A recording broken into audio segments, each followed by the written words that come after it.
believes in human feelings, in emotions, in poetry maybe. That kind of philosophy, I think that you can keep going.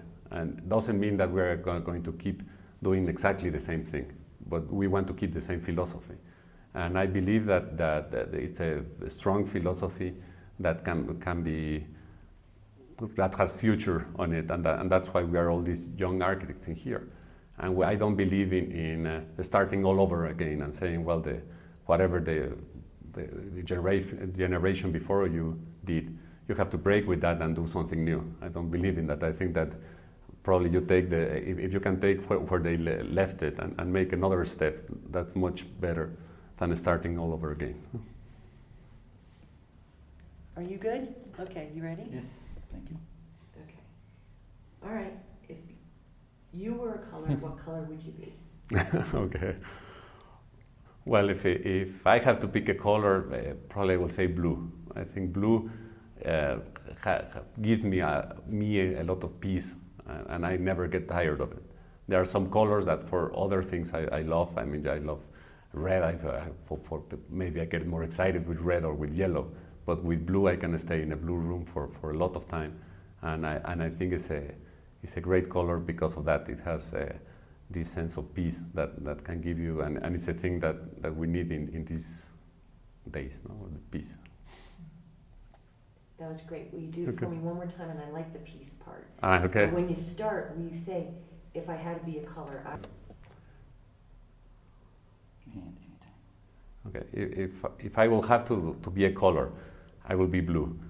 And what I like of blue is that you never get tired of it. I mean, you can live in a blue room or next to a blue wall, and it gives you a certain peace that I think it's a thing that we need in nowadays. I mean, nowadays we live in a very hectic world, and to arrive to a place that gives you peace is very comfortable. And for me, blue gives me that.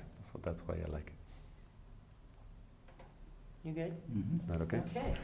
Just so I can get a level, just give me your name and title. Yes, Ricardo Legorreta, president of Legorreta+Legorreta. Okay. Great. And remember, And anytime. okay. So we want to start out with some historical background. How you got started, how you became interested in architecture, the year that you founded the company, all that, leading up to how many people are working for you, when Victor joined the company, just historical from beginning up until now. It doesn't have to be, too long, but highlights. Okay, very good. Well, I don't remember really the day when I decided to be an architect, and there's no background that could explain that. I come from a banker's family, a special one because they have been professional bankers. They don't own the bank, they haven't owned the bank. They were just professional bankers.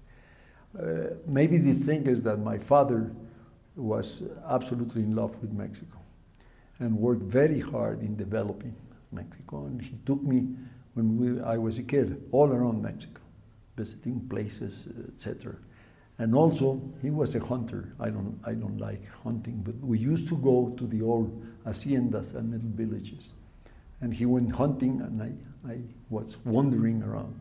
And maybe there is where I got it. I'm not conscious of it, but I think there's where I got the influence of the roots of Mexico, which is where it all started, really, that together with the attitude of my father, and my own interest in the country, I developed an interest for the haciendas, the villages, etc. So one day I found myself in architecture. At that time, you had to decide your career too young, just after college. So I entered architecture and found myself there. Then I was also lucky enough that I was the last generation in which the university, is called National University of Mexico, was located in the historic center of Mexico. So we spent practically all day in the historic center, and between classes and teachers, etc., we wandered, we saw the building, and you really live not only the architecture, but the social aspect of the country. So I went through that, and I decided, I saw once a building very well finished, and I decided to work with that architect. And that architect happened to be the leader of the modern movement in Mexico, a little bit equivalent to Walter Gropius in the Bauhaus. So I started working with him as a draftsman. I worked with him for 12 years, and I went from draftsman to partner. And then I proposed him that we should make a group of young people, and he will be the leader of it. And it didn't happen. I left the office, and then I started my own practice. My own practice, and at the same time, I started to lecture, mainly in the U.S., trying to show a different image of Mexico than the one we sell to you, which we sell you that we are all siesta, burros, and tile roofs, and I really wanted to show Mexico, and that helped me to start to develop that interest and that challenge, which is the one that still is in our office, is how you can maintain your roots and at the same time be contemporary. I don't want to use the word modern, it's contemporary. And that has been the objective all the time of trying to do that. And through the years, I was able to build the office. We started with all kind of experiences, most of them very productive, some of them not very pleasant. At the beginning, just leaving the office of my teacher, I was very ill. I almost died. I survived. And then I started, and when I was just recovering is when I designed the Camino Real Hotel in Mexico, which was quite shocking for everybody. And but little by little, we started to develop that.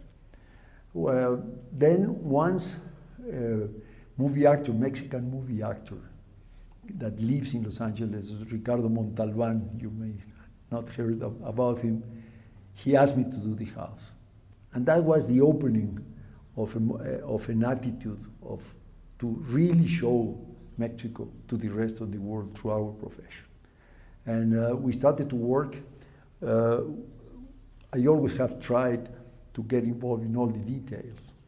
So the office was built to hold the amount of work I could handle, not trying to grow up. I don't like to be a businessman. So I went through that, and we developed some other things, projects, etc., until about 12 years ago, in which, against all the advice, my son Victor decided to become an architect. Everybody talked to him about not being an architect. He decided to go ahead. We lived together. We played tennis 3 times a week, and he never showed me anything. He didn't want me to see anything. He finished his career. He told me, I want nothing to do with you. So I said, well, take advantage. So he went to work with Maki, with Boigas in Spain. He stayed to get acquainted with computer. And then he came back. We entered a competition together outside of the office. We won the competition, and then the little ball flashed, and I asked him to take the office by assault. And that was 12 or 14 years ago. Since then we were together, which is a blessing, really, to work with your son, because you love all your sons and daughters. You get along with some of them, but to be able to work with one is very different. And in this case, we get along very well. And Victor brought a serious, not only ideas, but challenges to the office. Why this? Why don't you do this? And I found myself at that age that you have 2 alternatives. One is to keep doing the same thing until you disappear, or accept the challenge and really try to combine that with the young people and go a step forward. And it's what we have done. And that's the way we're working. More and more, of course, Victor is taking more the leadership, let's call, in the office. And I hope that this is a continuation more than just a stop and then the sun starting again. Something which I think is very beautiful in life. I'm sorry, can I just stop you? It's just, Right, so I was just getting the mic closer. okay. So through all this process, let's say I have found what has been the essence of being an architect. The first one, everybody is different of what everybody tells you. Everybody tells you you have to be a very good draftsman, and the basic thing I see is that you have to have imagination, but above everything you have to have passion. Passion has been the secret of my life. Is I am an architect 24 hours a day. I don't know if it's for good or for bad, but that's a fact. And then the other thing is to understand that our profession is a profession to serve society and not to build up geniuses. I don't believe in geniuses. I believe in people who are hard workers. And unfortunately, some tendencies of education